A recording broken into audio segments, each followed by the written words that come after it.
था एक तांगे वाला, कैसे बना मसालों का शहंशाह। पढ़िए महाशय धर्मपाल जी की कहानी उन्हीं की जुबानी। किताब VPP द्वारा मंगवाएं सिर्फ 150 रुपए में, सभी डाक खर्च सहित। आज ही फोन करें, ईमेल करें या SMS करें।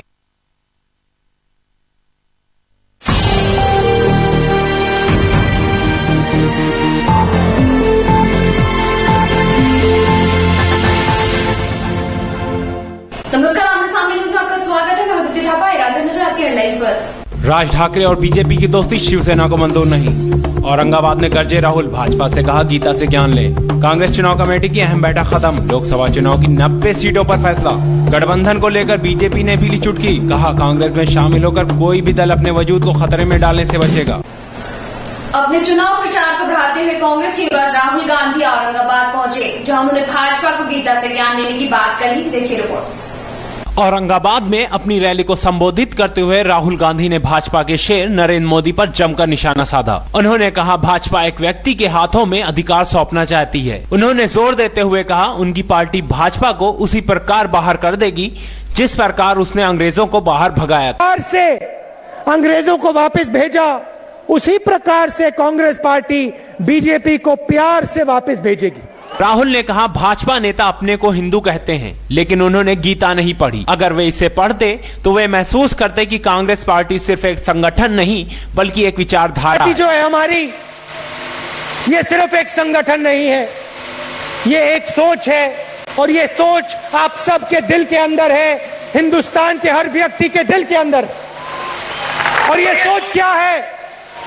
और बताया जिन लोगों ने इस विचारधारा को मिटाने का प्रयास किया है उन्हें देश की जनता ने बाहर कर दिया। जिस प्रकार कांग्रेस ने प्रेम से अंग्रेजों को बाहर भगा दिया था, ठीक उसी प्रकार कांग्रेस भाजपा को भी बाहर कर देगी। इस रैली में कांग्रेस के युवराज राहुल गांधी ने भाजपा पर जमकर निशाना साधा। ब्यूरो रिपोर्ट, आमने सामने न्यूज, औरंगाबाद।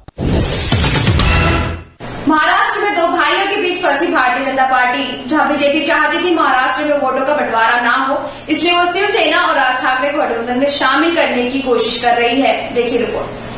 अध्यक्ष राज ठाकरे और भाजपा के पूर्व राष्ट्रीय अध्यक्ष नितिन गडकरी की मुलाकात से नाराज शिवसेना अध्यक्ष उद्धव ठाकरे ने नरमी के संकेत देते हुए कहा लोकसभा चुनाव की तारीख तय हो गई है, अब मेरी नजरों में राज और गडकरी का मुद्दा खत्म हो गया है। उद्धव ने कहा गडकरी से उनकी भी मुलाकात होनी है जिसमें वो अपनी विचार रखेंगे और मैं अपनी भूमिका स्पष्ट करूंगा। उद्धव ने कहा शिवसेना भाजपा गठबंधन मजबूत है और चुनाव में गठबंधन अपनी ताकत दिखाएगा।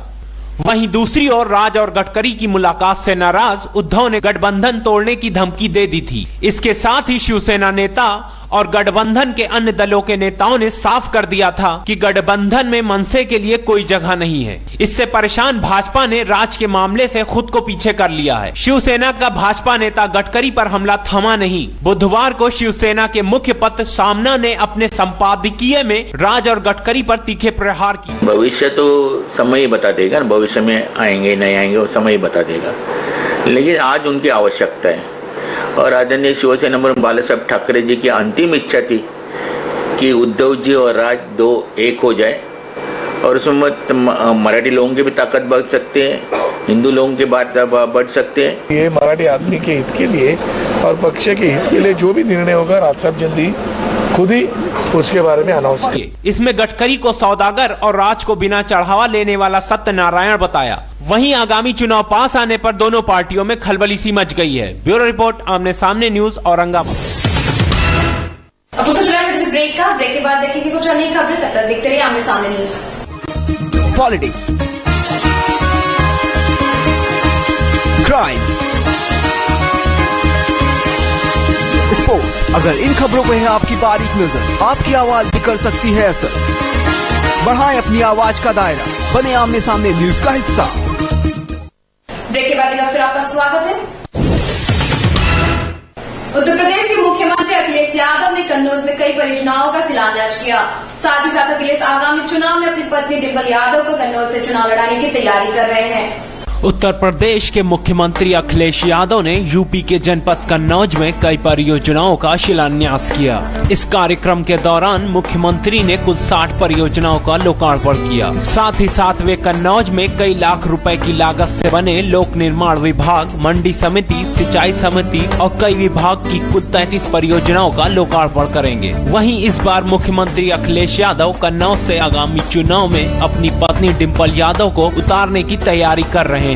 वहीं मीडिया से रूबरू होकर मुख्यमंत्री अखिलेश यादव ने कानपुर में हुए डॉक्टर और विधायक के मामले पर कहा कि वे इस मामले की पूरी तरह जांच कराएंगे और आरोपी के खिलाफ सख्त कार्रवाई करेंगे।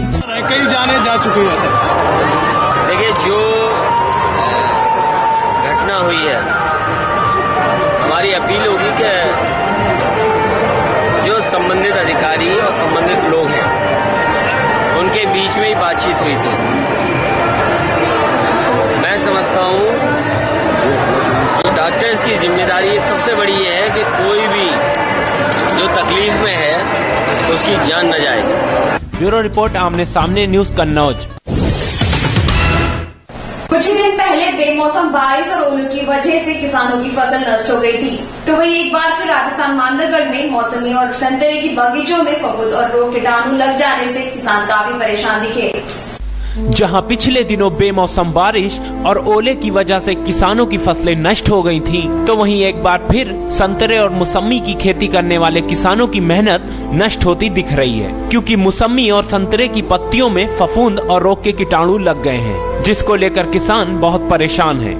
आपको बताते चलें, नागपुर की तरह मंडलगढ़ के खिराण के बहुत से गाँव में किसान संतरे के बाग की खेती कर अच्छा मुनाफा कमा रहे हैं, लेकिन इस बार किसानों के बगीचों में लगे रोग व कीटाणु प्रकोप से पैदावार पर काफी असर पड़ा है, जिसकी वजह से फल फूल और पत्तियां झड़ने लगी हैं, जिससे मंडलगढ़ क्षेत्र के किसानों की चिंता बढ़ गई है। एवं से बरसात की वजह से ईकी के भारी नुकसान हुआ है, जिसमें संतरे की जो भी ईकी फ्लावर आए थे वो टोटली ईकी गिर गए हैं। 60 से लेकर 80% नुकसान हुआ है। ओलावृष्टि से जो नुकसान हुआ है वो सारे के सारे बगीचे खत्म हो गए, करीबन 60 से 80% तक। और वो नुकसान के बावजूद जो अब ये काली फफूंद और ये रोग भी साथ ही साथ चल रहे हैं, तो इनसे भी पौधे खत्म होने की कगार पे हैं। तो हम सरकार से यही चाहते हैं किसान लोग कि भाई इनका कुछ हमको उचित मुआवजा मिले। अब ओलावृष्टि से अब रोग की संभावना ज्यादा बढ़ गई है, तो अब इसमें जो मतलब जितना भी रोग, सरकार इसमें कोई ध्यान हमें कुछ नहीं करेगी तो सारे सब % सूख जाएगी सब, और सूखने के बाद में हमारा पूरा बगीचा ही नष्ट होने के कगार पर है। इसलिए हमें आपसे सबसे अनुरोध है कि हमें इसमें कुछ विचार करके हमें कुछ सहायता प्रदान करने की कोशिश करेंगे। अधिकारी गांव-गांव जाकर संतरे के बगीचों का निरीक्षण कर रहे हैं और किसानों को दवा स्प्रे करने का निर्देश दे रहे हैं, जिससे इस रोग पर काबू पाया जा सके। ब्यूरो रिपोर्ट, आमने सामने न्यूज, मंडलगढ़। अब कुछ ब्रेक के बाद देखेंगे कुछ अन्य खबरें, तब तक देखते रहिए आमने सामने न्यूज। Politics, crime, sports. अगर इन खबरों पे है आपकी बारीक नजर, आपकी आवाज भी कर सकती है असर। बढ़ाएं अपनी आवाज का दायरा, बने आमने सामने न्यूज का हिस्सा। ब्रेक के बाद फिर आपका स्वागत है। गोंडा जनपद कर्नलगंज के श्याम फागुन मेला महोत्सव बड़े धूमधाम से मनाया गया।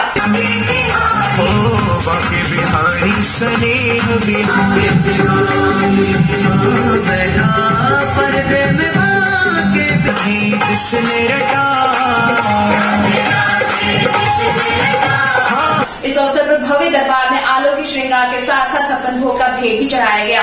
वहीं राजू बाबा के भजन गायन का भक्तों ने जमकर आनंद उठाया। इस अवसर पर पुरुषों से ज्यादा महिलाओं की भागीदारी देखने को मिली। यूपी बोर्ड की परीक्षाएं शुरू हो चुकी है। हाई स्कूल और इंटर में पहले दिन हिंदी विषय की परीक्षा हुई। खुर्जा के एकेपी इंटर कॉलेज में हाई स्कूल की प्रथम पाली में 721 विद्यार्थियों ने परीक्षा दिया, जबकि इंटरमीडिएट की दूसरी पाली में 534 विद्यार्थियों ने परीक्षा दी। साथ ही साथ पेपर देने के बाद विद्यार्थियों के चेहरे पर सरल पेपर देने की खुशी देखने को मिली। वहीं दूसरी और परीक्षा के पहले दिन 3661 विद्यार्थियों ने परीक्षा छोड़ी। इस बुलेटिन में फिलहाल सिर्फ इतना ही। कल फिर मिलेंगे कुछ अन्य खबरों के साथ। तब तक के लिए मुझे आनंद को दीजिए इजाजत। नमस्कार। Politics, crime, sports. अगर इन खबरों पर है आपकी बारीक नजर, आपकी आवाज भी कर सकती है असर। बढ़ाएं अपनी आवाज का दायरा, बने आमने सामने न्यूज का हिस्सा।